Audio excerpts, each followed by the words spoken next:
ఒక పుణ్యక్షేత్రంగా కళాకారులకు ఒక గుడిగా చేసినటువంటి ఆచార్య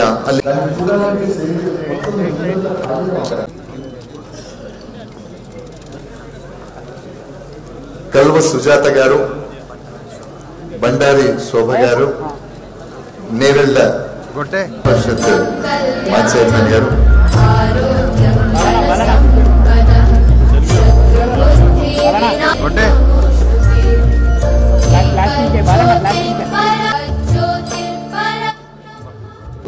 పొందిన పోరాటగాథ ఇత కలిపినటువంటి ఒక మహా మనం చూడబోతున్నాం. పాట వేసిన విధానాన్ని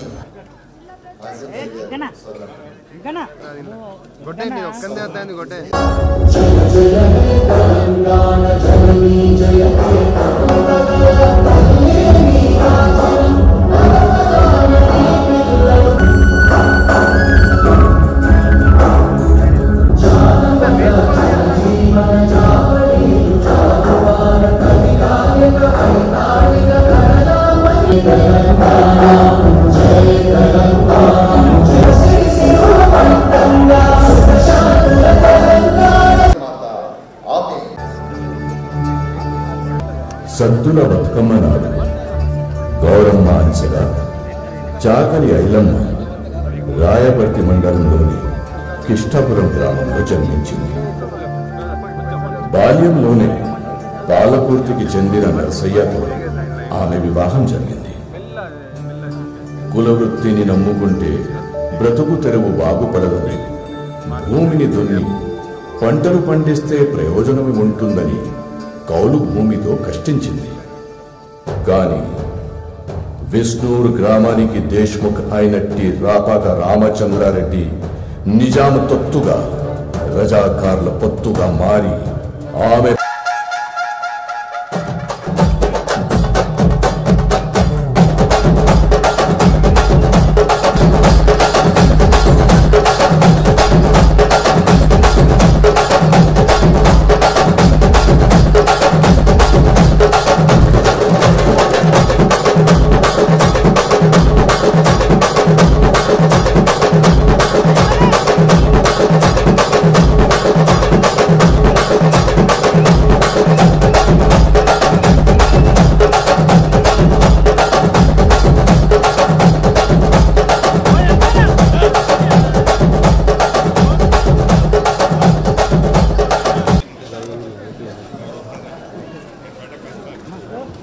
గౌరవ ఉప ముఖ్యమంత్రి గారు ఆచార్య అలేఖ్య పుంజాల గారిని సత్కరిస్తున్నారు.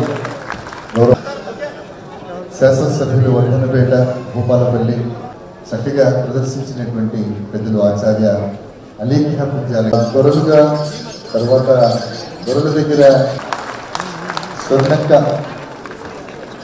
వరంగల్ మహానగరపాలక సంస్థ మంజునాథ్ గారు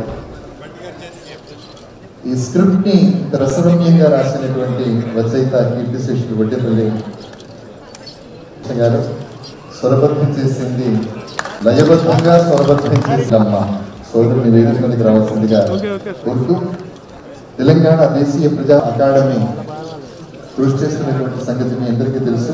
రామదాసు జయంతి, పద్మశ్రీ నటరాజ రామకృష్ణ జయంతి వేడుకలు, త్యాగరాజ స్వామి జయంతి వంటి అమ్మకంతో అనేక కార్యక్రమాలకు ఒక శోభను ఒక సంవత్సర కాలంలో సంతరించాలి గారు. మరి వారి సారథ్యంలో మనం 2 రోజుల పాటు కాళోజీ కళాత్మక అక్షరంగా సాగింది. రేపటి కార్యక్రమానికి కూడా మీరందరూ హాజరు కావాలని కోరుతూ రేపు రాణి విద్రమ నాటకం ఉంటుంది. తెలంగాణ డ్రామాటిక్ అసోసియేషన్ వారి సారథ్యంలో, వారి నిర్వహణ సారథ్యంలో, ఆ తర్వాత గద్దర్ ఫౌండేషన్ స్వరబద్ధం చేసినటువంటి ప్రజా సాహిత్య కళారూపకంలో నిలిపిన ఘనత ఎవరికైనా దక్కుతుంది అంటే అది కాళేశ్వరంలో జరిగిన సరస్వతి పుష్కరాల సాంస్కృతిక వేడుకలను వీరి సారథ్యంలో విజయవంతం చేసినటువంటి తీరు అద్వితీయం. కార్యక్రమాల నిర్వహణలో కార్యదక్షత మహోజ్వల యజ్ఞాన్ని తెలంగాణ రాష్ట్ర ప్రభుత్వం ముఖ్యమంత్రి మాన్య